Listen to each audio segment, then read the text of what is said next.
Nang hinayang at hindi makapaniwala si Coach Eric Spoelstra sa naging desisyon niya. Crazy ending mga idol. Grabe yung comeback attempt na ginawa ng Miami Heat. Milwaukee Bucks versus Miami Heat. Maagang uminat si Damian Lillard mga idol. Dito lang sa first quarter nagtala ng 17 points si Dame Time. Perfect 5 of 5 to start the game for Dame Time. Sa unang apat na 3-point attempt ni Damian Lillard, wala siyang naimintes mga idol. Umabot ng double digit ang lead ng Milwaukee Bucks sa Miami Heat dito sa first frame.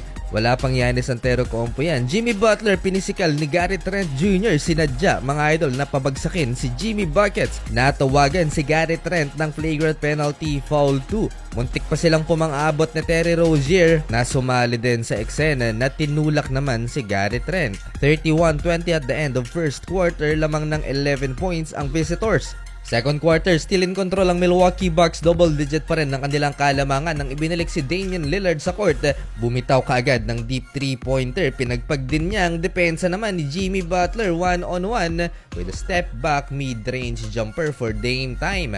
Eto ang rookie mga idol ng Miami Heat na si Pelle Larson. Pinahiya din ni Damian Lillard. 3-pointer again. Pang-anim na tres na ito ni Dame Time sa first half lamang at hindi na makapaniwala si Chris Middleton. Sa loob ng 18 minutes na playing time ni Damian Lillard mga idol sa first 2 quarters, nagtala na siya ng 25.7 assists in 6 of 9 shooting beyond the arc. Milwaukee Bucks up by 14, 65-51 halftime. 11 points naman for Jimmy Butler with 7 out of 8 from the stripes.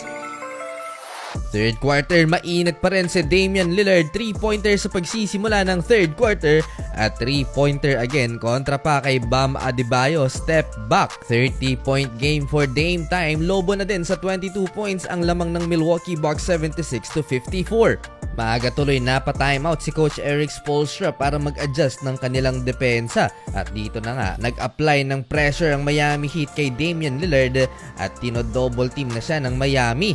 Napipilitan tuloy si Damian Lillard na mag-blitz dahil sa depensa ng home team. Dahil sa depensa niya ng Miami Heat, baba na sa 13 points ang lamang ng Milwaukee Bucks 82-69 last 5 minutes. 18 points na for Jimmy Butler, leading scorer so far ng Miami. Unti-unting nacho-choke mga idol ang Milwaukee Bucks. Gustong i-challenge ni Damian Lillard ang play na to pero masyadong mabilis ang inbound pass ng Miami at hindi na rin nakapag-decide si Coach Doc Rivers. Ganda ng adjustment ni Coach Poe. Pinasok din niya ang 7-footer rookie na si Kelly Ware dito sa third quarter para makapagbigay ng size mga idol sa Miami Heat. Satisfied na satisfied si Coach Eric Spoelstra mga idol sa performance ng Miami Heat, especially dito kay Pelle Larson na nakapagbigay ng malaking impact sa run ng home team. Parang bula na naglaho ang kalamangan ng Milwaukee Bucks. 5 na lang mga idol ang kanilang lamang at the end of third quarter, 85-80. Fourth quarter, nag-e-enjoy ang 7-footer rookie na si Kelly Ware sa tiwala ni Coach Poe. Alley-oop dunk, pero si Bobby Portis Jr. pinatahimik ang crowd sa kanyang back-to-back field goal 3-pointer at points in paint kontra kay Triple J.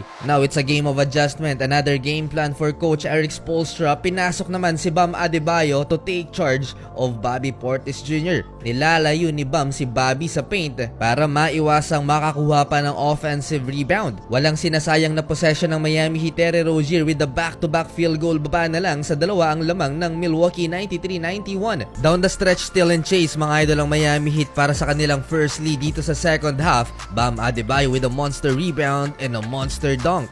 Last 2 minutes, AJ Green, ginulantang ang Miami Heat sa kanyang back-to-back 3-pointers. Nabasag niya ang momentum ng home team mga idol. Not yet finished dahil takeover mode itong si Terry Rozier mga idol. Another 3-pointer, 104-103, last 29 seconds.